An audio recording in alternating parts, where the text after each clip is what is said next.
Hello, YouTube. So this is. Hi, I'm Janardna. I worked with Swami Satchidananda, my guru, for about 20 years personally at his house for him, and he also gave me projects to do around the ashram. Mhm. I helped build Yogaville, and this is just my talk about him, really. What I was so attracted to was that he was friendly to everyone. When I first got interested in spiritual matters, I took LSD one time and I asked God to show me what the self really is, and it turned out to be disappointing. Like there was no personal there. I wasn't there. It was only Mm. open consciousness. Mhm. And it went on for about 6 hours. I got really bored Mhm. and irritated. So I complained to God, and then after that, I felt like I still want to know myself, but I want it to be more exciting than that. You know, Absolutely, yeah. yeah. If that's all there is, it's I'm going to be really irritated. Mhm. So I started looking for teachers, and I met about 6 or 7 teachers, and they all sat in a chair and just talked.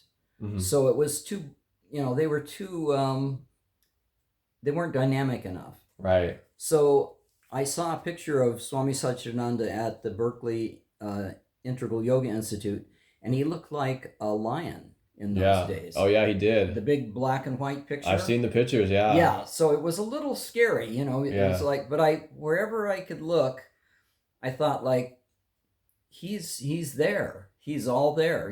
So I really wanted to meet him Mhm. and see, is this guy for real, you Mm. know?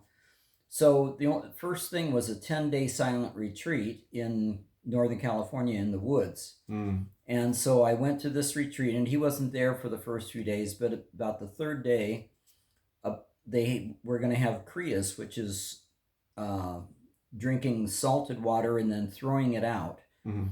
And so I went to that, and there were only young guys that showed up, and Okay. our leader was sort of a smart aleck, you know. So he Yeah. started making jokes, and Uh-huh. pretty soon it kind of degenerated into a throw up Oh, contest. that sucks, yeah. But well, no, it was funny Oh, actually. We really? were really enjoying it. Oh Okay, yeah, cool, cool, cool. and we were, somebody would throw it out, next guy would go, no, that was terrible. That wasn't any good. Watch this. And we were trying to be silent, and then Oh, that's hilarious. over the hill comes the Swami. Oh no. We're out in the middle of the forest, and he's walking out there, and he looks immaculate, even though there's pine needles and leaves and brush and all this. And I had my fingers down my throat, and in my mind I'm thinking, this isn't exactly the way you wanted to meet Swami No, definitely not the best Satchidananda. way. Or Yeah, maybe it is a good, I don't but know. It's a it was perfect in its pretty own way. funny actually. Yeah. Yeah. So he started joking with us and everything, and I thought, wow, this is really amazing. Mhm. If this guy can come and joke with a bunch of stupid young guys having a throw up contest, he just might be my teacher. And then I also had the thought, like, so this is your qualification for a teacher, as somebody who can joke with people having a throw up contest. So anyway, I was really intrigued, and all I watched him all throughout the rest of the 10 days retreat. Mhm. And he would go and check on the hatha teachers and the meditation teachers, and at Mhm. night he would give these talks about, like, what are we here for, what's life about. Oh, deep Oh stuff. yeah, what about drugs, what about relationships, what Mhm. about sex, everything, anything and everything. And he would take questions, Mhm. and he was not afraid to, nothing. Was off Yeah, limits. no, nothing was off limits. Yeah. So, gender, anything. Yeah. So I was really impressed, and Mm. I wanted to study with him, and I was able to get into the San Francisco Integral Yoga Institute pretty soon. Right. But what I saw over the years was that he served children, like old people, everybody, What a great guy. death, Yeah. birth, everything. And he embraced all races and religions. He started a lot of ecumenical services and gatherings. We used to have called the Meeting of the Ways, and there would be people from all different religions and paths. And he never hesitated to look into any problem, especially when if you were working with him or around something. He'd say, "Oh, Gurdjieff, we have a problem with this pump or this." Well, let's just look into it. Mm-hmm. And that was his way. He felt like anybody can figure this out if we look into it and really use our mind and our senses. We should be able to figure it out. Right. So he did so many things. Like he did woodworking, plastics. He used to make some model airplanes during a certain few years, and flew them around. Yeah. But he also flew real airplanes himself. Yeah. He rode a horse. He did mechanical work like on cars and trucks, and he was the best heavy equipment operator that we had around here. There were a lot of guys around this area who do heavy equipment operating, mm-hmm. and some of them are very good. Wow. And Gurdjieff was better than they were. Oh wow. Yeah, they used to not listen to him because, mm-hmm. What would a Swami in an orange robe know about heavy equipment? Yeah. So he got them all up to his house and did a couple of things that they were not willing to do because it was too dangerous. Mm. And he did them, and after that they listened to him. Yeah. Oh yeah, he had nerve. Dude. Yeah. He had total nerve. Daring. Yep. He had. Yeah, when he bulldozed down a hill about this steep, they said the bulldozer's going to flip over and you're going to die. And so he went, okay. He took it down the hill, and they were all like, man, this guy. Dude's nuts. This is a dude here. So, and then with other people, he did antennas and phone work, electrical, plastics, woodworking. Amazing. Welding.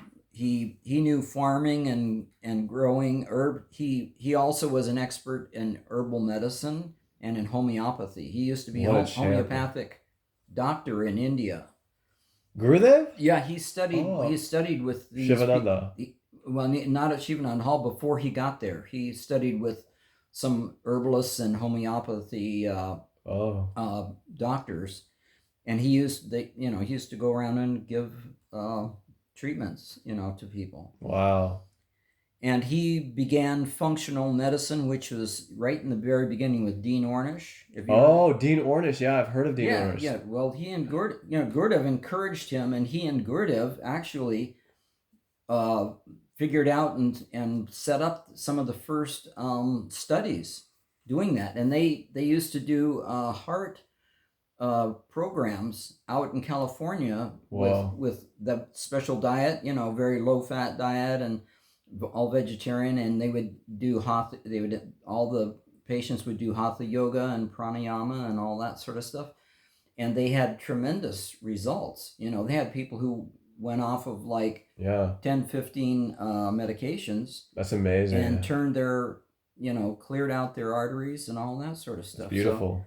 So he was instrumental in doing that, a lot of that. And he had a lot of friends who were religious leaders. Like there was this Catholic father in India named Bede Griffiths who ran an ashram called Christananda Ashram. Okay, Christananda Ashram. He was like this guy who was trying to combine Christianity, especially Catholicism, with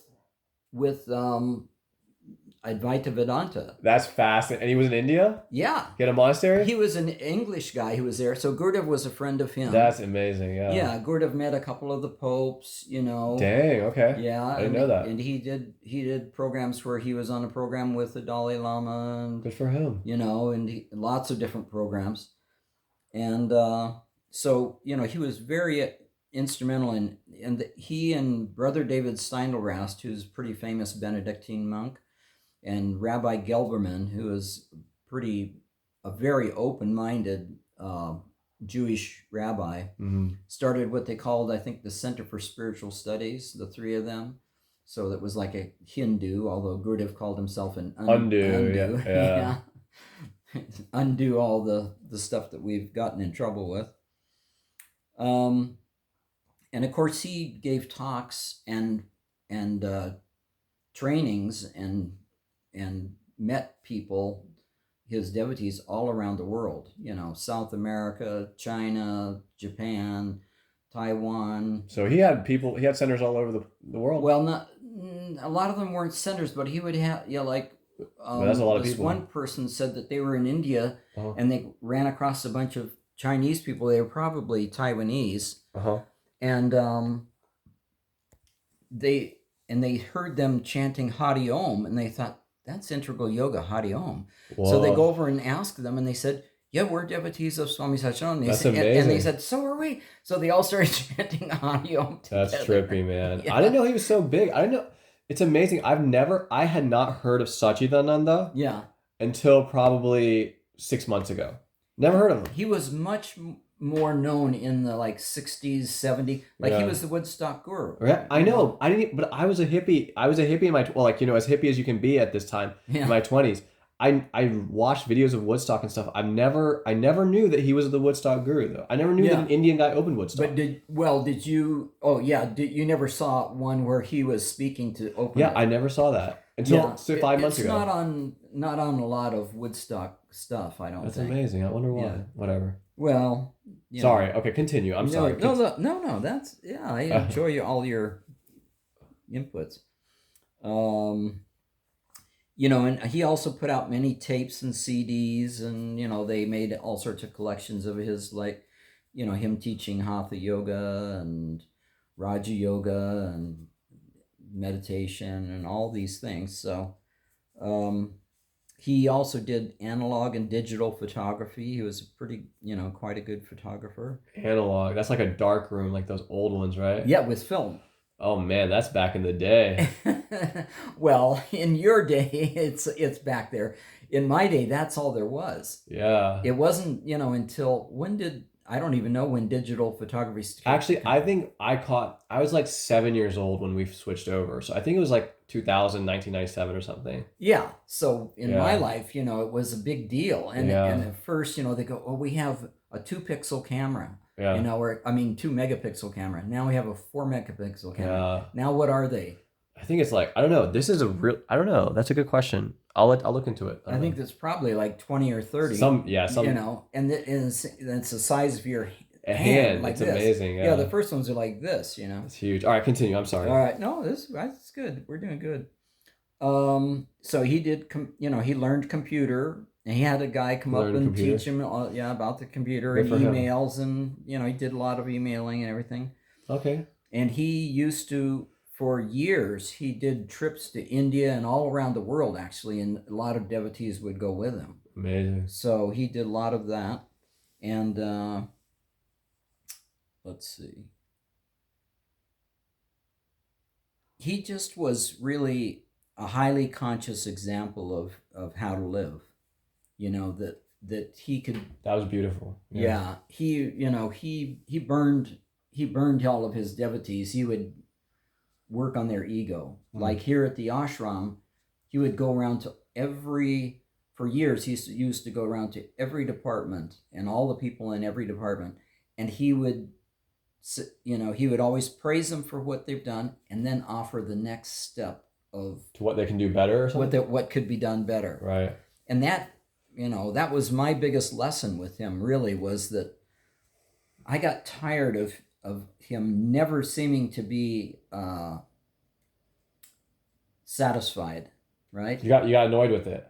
Yeah. Because this last project that made me blow up, it's, if you can imagine blowing up at Swami Satchidananda. I don't blame you, dude. Everyone blows up sometimes. Well, yeah, I revered him so much. I just.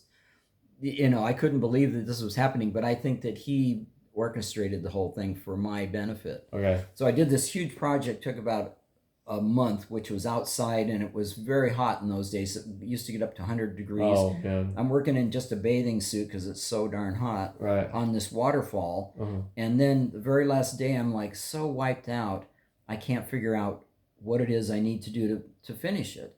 And I thought, forget it. I'm going to go home, take a shower, rest for a little bit, and I'll come back and it'll be totally clear. I won't have to sit around and think about it.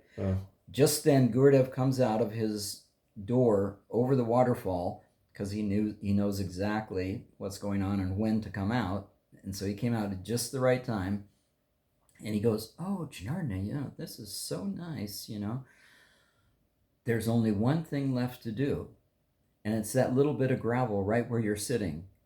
And I was like, so I just picked up the gravel and I was like, Gurdev, it doesn't matter what I do. I can't please you.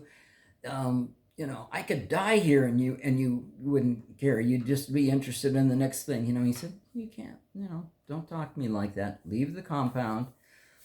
So I was really conflicted because I loved him so much, but at the same time, I was really angry. It's like, what do I have to do to get you to just say, oh yeah, that's fine. Okay, next, Yeah.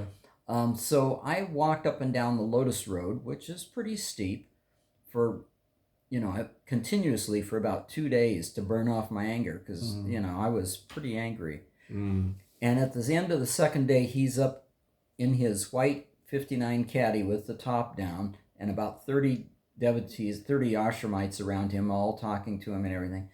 And I'm getting up there, oh, look at all these people, they don't do this kind of work, and what am I doing, and blah blah blah. But I gained so much from working with him and working around him. So I start to, just as I get up there, somehow they all disappeared like the wind blew them away. They just went up in a cloud of smoke almost. So I'm skirting around the back of his car to avoid talking to him, right? Like I'm angry. So he turns around and he goes, so you're never coming back?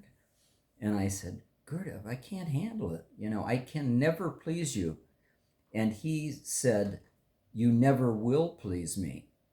And I was like, wow, what have I been doing all these years? Yeah. And he said, my job is to praise you for what you've done and then point out the next step. And he said, there will always be a next step. He said, as long as we're in bodies, there is no end to perfection. I agree with that now. That was deep, yeah. And that's, But he did, so he did praise you, but you were so tired after that time. And then he just said, you just wanted him to say, good job, and that's it. Well, it's just, I had done so much. And I get some it. of these, it was so physically that's a spiritual lesson. difficult. Yeah. I was moving rocks that weighed like 125 pounds. Dude, you're a tough guy, man. I can do it. All this stuff. I'm a bum. And it was very hot. And then to say, well, all that's left is that little gravel. I could have gone home, come back and seen that and cleaned it up, Yeah. So that was, but there's a spiritual lesson in that. His lesson, his spiritual lesson was, if you can, finish it while you're there. Oh, okay. Don't postpone things and then take time and come back. If all it takes is like 10, 15 minutes or just to look at things and clear your mind. And I've seen him, like one time on the Lotus Road, he had the backhoe and he was working on, that little connecting road that connects the upper and lower road down there. There's yeah, I do. Yeah. Okay. Well, nobody wanted to do that. So he did it himself. He got out and he graded it with the backhoe and he got gravel, he put it in. Well, it got dark. He got some lights and was working out. He worked until 10 p.m. at night, straight through. What a champ. Didn't take any time off, didn't drink coffee, didn't do anything. He took this huge culvert, dug out the stream, put the culvert in, put the gravel over it, put the soil up there, packed it in with the weight of the back. And that's his lesson, is like... So he lived his lessons, though. Yeah. If you have this job and you can finish it, just go and do it. Okay. Don't sit around. So that's that was the kind of guy that I worked with, that I was around. But he basically tuned up everybody that was willing to, go through that with him around here. Because he, I would think like, well, maybe I'm the only one that he tunes up. And then I would hear all these other stories and go, oh no, he's doing, whether or not he's even in their presence or not, they'll still go through all sorts of stuff I've gone through millions of things, especially now that he's not in the body, that I take as his doing, because he knows that I am still trying to refine. There's always more to refine. Yeah, the more the consciousness.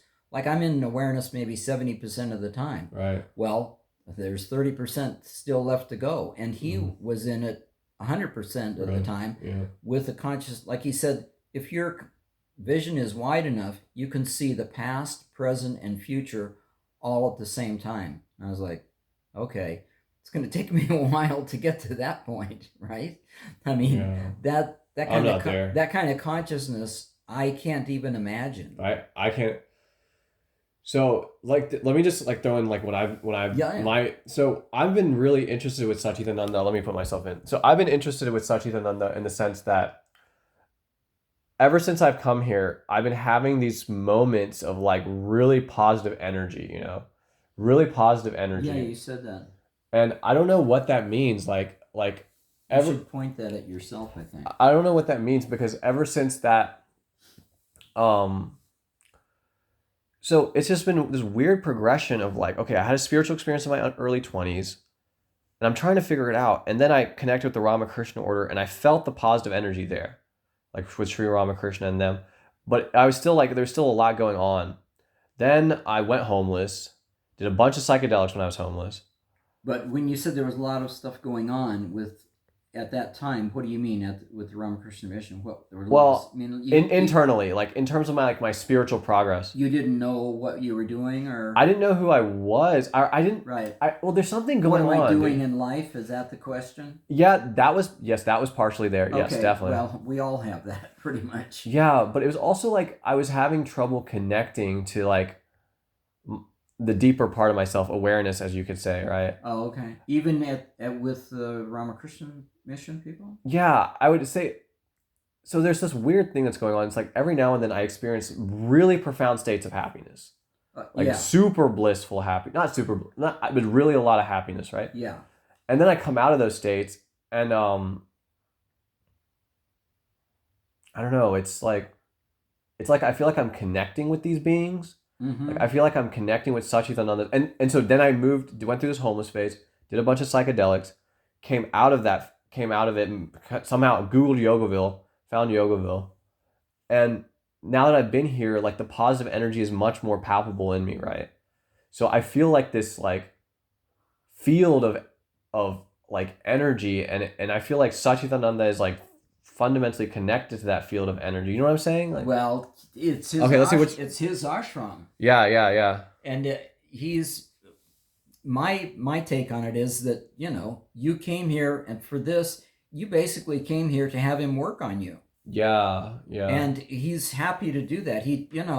I guess come here who have no idea about yoga. And, they go down to Chidambaram and Gurudev's statue waves at them. Right. Yeah. I'm like, really? I only had a few instances of that in my life, for it's magical stuff. Yeah. So he works on anybody that has the slightest, and I think that's true of every guru. Just the slightest, right? Every guru, or God. God, yeah. If you have any inkling about, I should be doing this, or I should do that, or I have some connection here, it starts happening, and you're wondering like, whoa, what's going on? Yeah. Well, God here, the consciousness hears everything. Yeah. I mean, it just reacts. You're asking, I mean, sometimes we experience something like, why did that happen? I didn't ask for that. Yeah. Well, some part of you, a subconscious part of you or whatever, did ask for it. It was like, I'm tired of having this habit.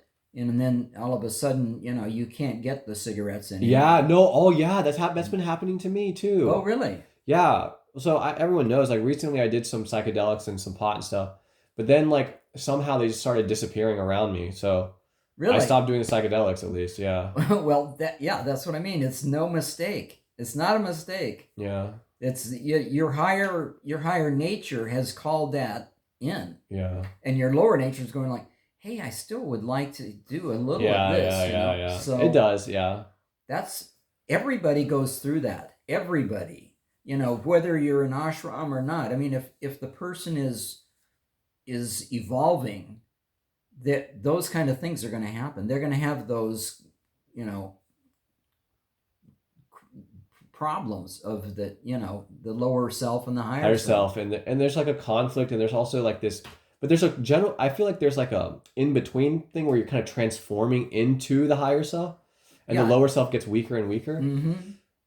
But I feel like it's not so much of a conflict thing, right? You can't repress the lower nature totally. You just kind of have to let it dissolve by itself by just doing spiritual practice. Yeah, that's what they call pratipakshibhavana in yoga. It means substitution, right? Okay. Basically, if you're doing the higher stuff, that's what Gurudev says all the time. Don't worry about the lower stuff so much. Yeah. Just do the higher stuff and put yourself in good company. Yeah, good company is good. And after a while, this is going to be like, no, I'm not interested in that. Yeah. It's very profound. All right, so do you want? All right, so this is 25 minutes. Was that good? Yeah, that's good. Did you get everything you wanted to talk about in? Well, I have stories of Gurudev, but we can do it later. We can do it later. One. Yeah. All right.